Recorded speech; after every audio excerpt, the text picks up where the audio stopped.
अगदी सुरुवातीला सांगतो, हा व्हिडिओ थोडासा मोठा आहे, परंतु डायबिटीसच्या रुग्णांच्यासाठी हा व्हिडिओ अत्यंत महत्त्वाचा आणि माहितीपूर्ण आहे. कारण या व्हिडिओमध्ये मी डायबिटीस आणि व्यायाम याबद्दल सविस्तर शास्त्रीय माहिती सांगणार आहे. जर तुम्हाला किंवा तुमच्या घरातल्या कोणालाही डायबिटीस असेल, त्यामुळे तुम्हाला जास्त त्रास होऊ द्यायचा नसेल, तुमचं पुढचं आयुष्य चांगलं सुखकर जाऊ द्यायचं असेल, तर त्यासाठी हा व्हिडिओ तुम्ही आवर्जून पहा.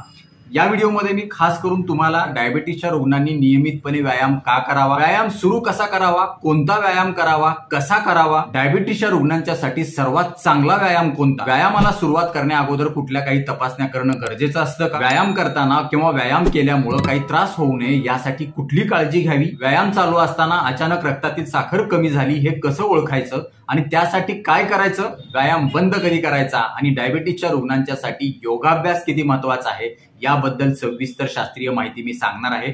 व्हिडिओ पुढे न पळवता शेवटपर्यंत पहा. बरेच जण व्यायाम करायचं म्हटलं की काहीतरी सबब सांगत असतात. मला कामच असतं, भरपूर मी बिझी असतो, मी दिवसभर हालचाल करतो, त्यामुळे व्यायामाची विशेष गरज नाही. मात्र शास्त्रीय व्यायाम करणं हे डायबिटीसच्या रुग्णांसाठी अत्यंत महत्वाचं असतं, जेणेकरून त्यांच्या रक्तातील साखर तर नियंत्रित राहतेच, कमी होतेच, पण रक्तातील साखर वाढल्यामुळं डायबिटीसमुळे जी गुंतागुंत होणार आहे, जे कॉम्प्लिकेशन्स होणार आहेत, शरीराच्या इतर अवयवांच्या वरती जे विपरीत दुर्गामी परिणाम होणार आहे, ते परिणाम आपल्याला टाळता येऊ शकतात जर तुम्ही शास्त्रीय पद्धतीनं व्यायाम केला तर. कारण नियमित व्यायाम केल्यामुळे रक्तातील साखर नैसर्गिकपणे नियंत्रित राहण्यासाठी मदत होते.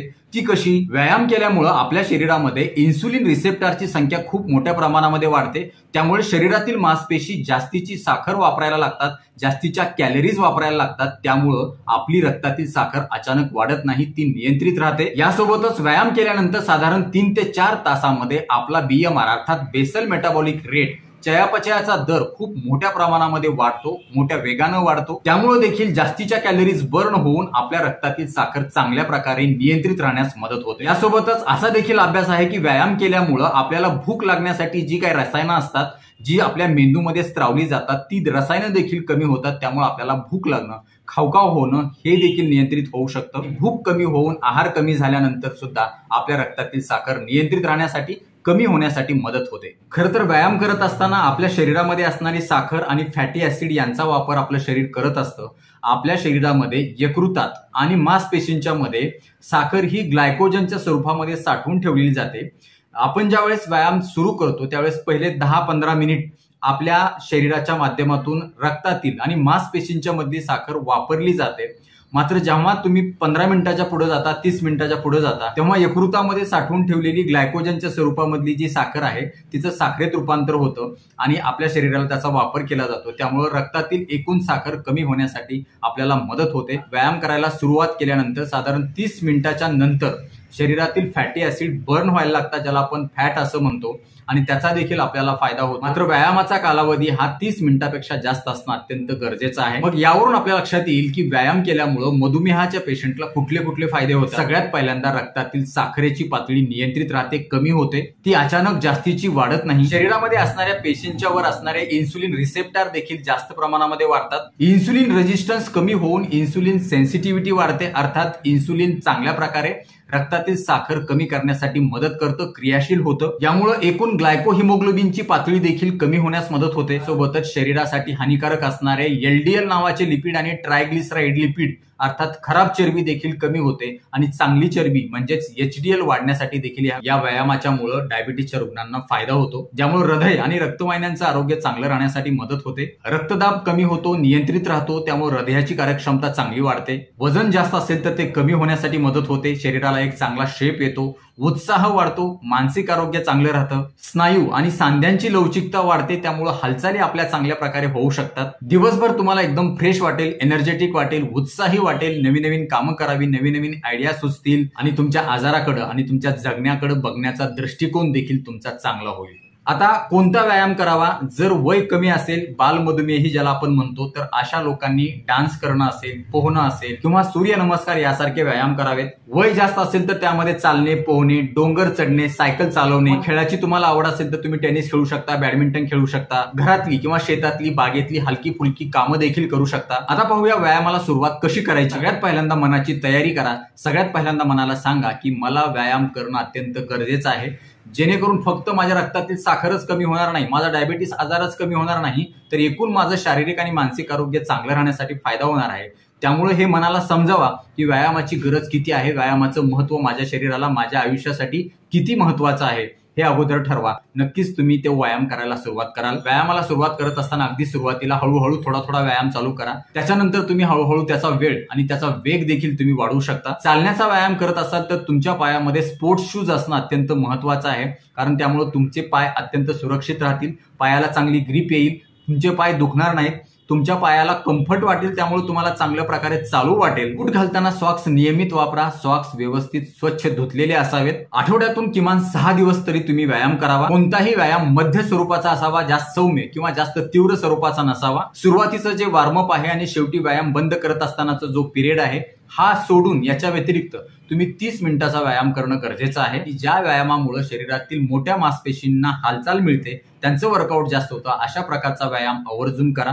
डायबिटीसच्या रुग्णांसाठी सगळ्यात चांगला व्यायाम कुठला, तर सगळ्यात चांगला व्यायाम म्हणजे चालणे, आणि हे चालत असताना सुद्धा अगोदरचे नियमच तुम्ही फॉलो करा। काही जण विचारतात व्यायाम सुरू करण्याच्या अगोदर डायबिटीसच्या रुग्णांनी काही तपासण्या करणं गरजेचं आहे का, तर नक्कीच तुमची फास्टिंग पीपी शुगर किती आहे, मला कधी हायपोग्लायसेमिया होतो का, HbA1c चा रिपोर्ट कसा आहे, जर तुम्हाला चालताना दम लागत असेल, तुमचं वय 35च्या पेक्षा जास्त असेल, 12 वर्षापेक्षा जास्त कालावधीचा टाईप 1 डायबिटीस असेल, 10 वर्षापेक्षा जास्त कालावधीचा टाईप 2 डायबिटीस असेल, रक्तवाहिनी किंवा हृदयाचे आजार असतील, बीपी जास्त असेल, वजन जास्त असेल, शरीरामध्ये चरबीचं प्रमाण जास्त वाढलेलं असेल, बिडी, सिगारेट, दारू यासारखी व्यसनं असतील, जास्त ताणतणावामध्ये तुम्हाला राहावं लागत असेल, तर अशा वेळी तुम्ही व्यायामाला सुरुवात करण्या अगोदर ट्रेडमिल टेस्ट अर्थात स्ट्रेस टेस्ट आवर्जून करून घ्या। आता पाहूयात व्यायामामुळे आपल्या शरीराला जास्त त्रास होऊ नये म्हणून काय काळजी घ्यावी। सगळ्यात महत्त्वाचं, व्यायामामध्ये नियमितपणा आणि सातत्य असावं। कोणताही व्यायाम अचानक जास्तीचा सुरू करू नये आणि व्यायाम बंद करत असताना सुद्धा तो अचानक बंद करू नये, हळूहळू तो त्याचा वेग कमी करावा आणि नंतर मग तो बंद करावा।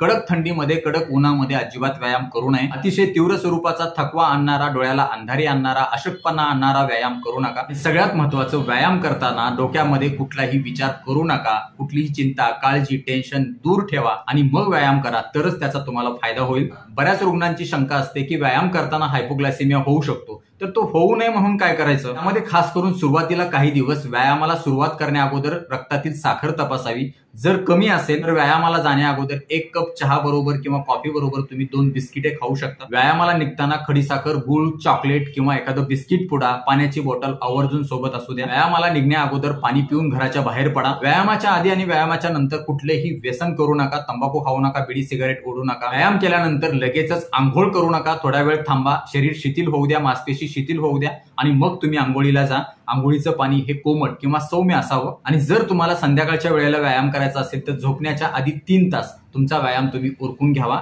आता पाहूया व्यायाम करायचं बंद कधी करावं। व्यायाम करताना जर दरदरून तुम्हाला घाम येत असेल, छातीमध्ये दुखत असेल, चक्कर येण्यासारखं वाटत असेल, मळमळ उलटी होण्यासारखं वाटत असेल, नाडीचा ठोका अनियमित झाला असेल, थकवा जाणवत असेल, श्वास घ्यायला त्रास होत असेल, दम लागत असेल, तर अशा वेळी रक्तातील साखर कमी झालेली असू शकते किंवा हृदयाचं काही दुखणं असू शकतं। अशा वेळी तात्काळ व्यायाम थांबून तुम्ही लवकरात लवकर डॉक्टरांशी संपर्क साधावा। व्यायाम चालू असताना जर हायपोग्लायसेमियाची लक्षणं तुमच्यामध्ये दिसून यायला लागली तर ताबडतोब तुमच्या जवळचं चॉकलेट, खडीसाखर किंवा साखरेची पुडी तुम्ही तोंडात टाकावी आणि ग्लासभर पाणी पिऊन थोडासा आराम करावा। तरी देखील त्रास कमी होत नसेल तर डॉक्टरांशी संपर्क करा। डायबिटीसच्या रुग्णांनी व्यायामाला जातानाच नव्हे तर कुठेही बाहेर जात असताना, प्रवासाला जात असताना त्यांच्यासोबत एक कार्ड ठेवावं। त्या कार्डवरती त्यांचं नाव, संपूर्ण पत्ता, मोबाईल नंबर, डॉक्टरांचं नाव, डॉक्टरांचा संपर्क क्रमांक ही सगळी माहिती त्याने द्यावी, जेणेकरून जर हायपोग्लायसेमिया झाल्यामुळे पेशंट बेशुद्ध पडला तर बाजूचे जे लोक आहेत त्यांना ती माहिती लवकरात लवकर हाती लागावी, जेणेकरून त्यांना संपर्क करता येईल आणि लवकरात लवकर रुग्णाला वैद्यकीय मदत मिळण्यास फायदा होईल। आणि सगळ्यात शेवटचा मुद्दा, मधुमेहाच्या पेशंटसाठी योगाभ्यास किती महत्वाचा आहे, तर योगाभ्यासामुळे फक्त शरीरच नाही तर मन देखील चांगलं फिट राहण्यासाठी मदत होते। यामध्ये खास करून भुजंगासन, धनुरासन, वक्रासन, अर्धमस्तेंद्रासन, पश्चिमोत्तासन यासारखी आसनं आवर्जून करावी। आणि योगाभ्यास केल्यामुळे, व्यायामामुळे जे फायदे होतात ते फायदे तर होतातच होतात, यासोबतच मनाचं आरोग्य चांगलं राहण्यासाठी फायदा होतो। तुमचा स्ट्रेस, ताणतणाव कमी होतो आणि लक्षात ठेवा, स्ट्रेस, ताणतणाव जितका जास्त तितकं तुमच्या रक्तातील साखर अनियंत्रित राहू शकते, वाढू शकते, डायबिटीस हा आजार वाढू शकतो। त्याच्यामुळे होणारे जे कॉम्प्लिकेशन्स आहेत ते वाढू शकता, झोप देखील कमी होऊ शकते। मात्र जर नियमित योगाभ्यास केला तर तुमची मनशांती होईल, समाधानी व्हाल, ताणतणाव कमी होईल, तुम्हाला रात्रीच्या वेळेला शांत समाधानकारक पुरेशी झोप लागेल, जी रक्तातील साखर नियंत्रित ठेवण्यासाठी अत्यंत फायदेशीर आहे, महत्वाची आहे। रोजच्या व्यायामाबरोबरच थोडंसं पायी चालायचा प्रयत्न करा। मजल्यावर चढायचं असेल तर लिफ्ट ऐवजी पायऱ्याचा वापर करा। जवळपास कुठे जायचं असेल तर गाडी ऐवजी पायी जा। घरातली छोटी छोटी कामं स्वतः करा, इतरांना सांगू नका, जेणेकरून तुमच्या कॅलरीज बर्न होतील आणि तुम्हाला त्याचा फायदा होईल। तर हो, नक्कीच तुम्हाला या व्हिडिओमध्ये अत्यंत शास्त्रीय माहिती मिळाली आहे। व्हिडिओ आवडल्यास लाईक करा, कमेंट बॉक्समध्ये आम्हाला तसं कळवा, आपल्या मित्र आणि नातेवाईकांना आवर्जून शेअर करा, जेणेकरून त्यांना देखील व्यायामाचं महत्त्व लक्षात येईल, त्यांना देखील त्यांचा डायबिटीस नियंत्रित ठेवण्यासाठी चांगला फायदा होईल। लवकरच भेटूया नवीन व्हिडिओमध्ये नवीन विषयासह। तोपर्यंत आनंदी राहा आणि निरोगी राहा। धन्यवाद।